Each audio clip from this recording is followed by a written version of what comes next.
आशीर्वाद।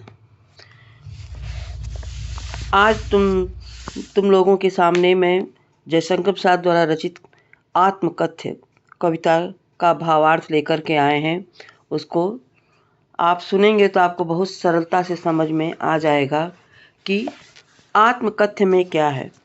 सबसे पहली बात तो आत्मकथ्य है, लोग जो अपने बारे में वर्णन करते हैं उसे आत्मकथ्य कहते हैं। कवि के जीवन में क्या घटित हुई, क्या अच्छा क्या बुरा, जो भी वर्णन किया जाता है, जो भी बताया जाता है, वही आत्मकथ्य होता है। तो कवि यहाँ पर यही बताना चाह रहा है कि आत्मकथ्य लोगों के आग्रह कहने पर इन्होंने अपनी कथा लिखनी शुरू की। तो कहता है कि भौरा गुनगुना कर भी वो भी अपनी कोई न कोई कहानी कहता है, उसके भी जीवन में कोई न कोई घटना घटित होती है। और ये पेड़ों की जो मुरझाई हुई पत्तियां हैं, जो कभी कितनी घनी थी, वो गिरती हुई पत्तियां अपने भूतकाल को भी बयां कर रही हैं। इस गंभीर अनंत नीलिमा में असंख्य जीवन इतिहास। कवि के कहने का तात्पर्य है कि आसमान भी कितना अनंत है, असीम है, उसकी कोई सीमा नहीं है, लेकिन उसमें न जाने कितने जीवन के इतिहास छुपे होंगे।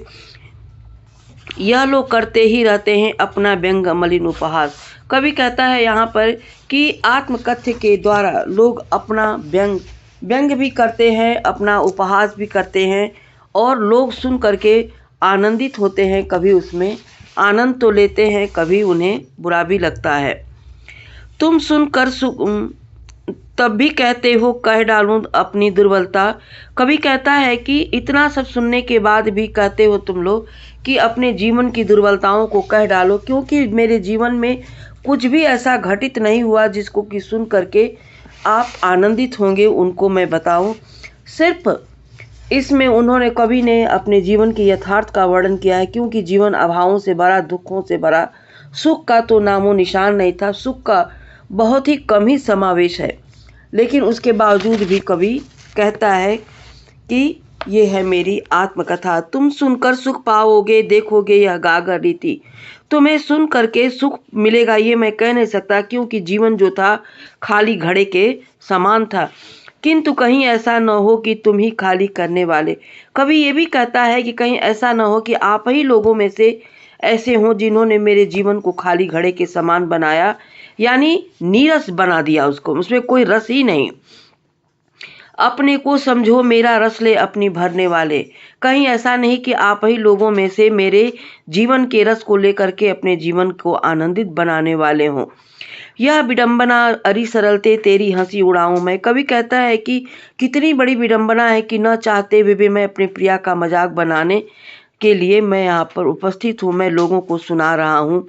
भूले अपनी या प्रवंचना औरों की दिखलाऊं मैं लोगों के द्वारा ठगा गया, मैं खुद ठगा गया, या लोगों ने मुझे धोखा दिया, ये सारी बातें मैं इस आत्मकथा में मैं कैसे बताऊं। उज्जवल गाथा कैसे गाऊं मधुर चांदनी रातों की, अरे खिलखिलाकर हंसने होने वाली उन बातों की। कवि कहता है कि जीवन में जो सुख के क्षण थे वो बहुत क्षणिक थे, बहुत लेश मात्र थे। जैसे कि खिलखिलाकर हम हंसते हैं और शांत हो जाते हैं, मित्रों के बीच में हम उठने वाले ठहाके जो होते हैं उसी तरह से थे। यानी जीवन में सुख के पल तो बहुत कम आए।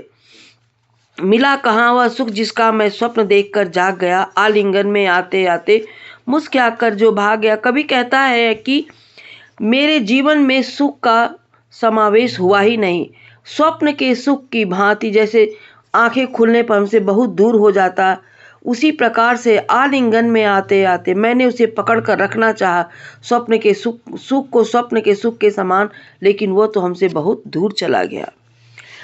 कभी यहाँ पे अपनी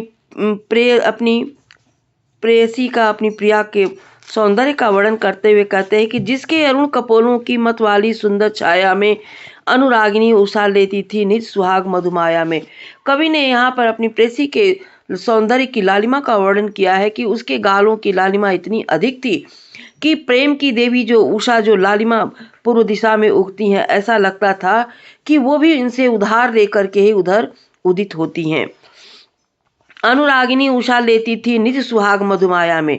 जो लालिमा पूर्व दिशा में दिखाई देती वो उनकी प्रेसी की गालियों से लालिमा को उधार लेकर ही दिखती, यानी बहुत लावण्य था चेहरे में, बहुत लालिमा से युक्त थी। उसकी अब उनकी पत्नी नहीं है, अब उनकी प्रेयसी नहीं है, उसकी स्मृतियां ही उनके पाथे बनी है, थके पथिक की पंथासी।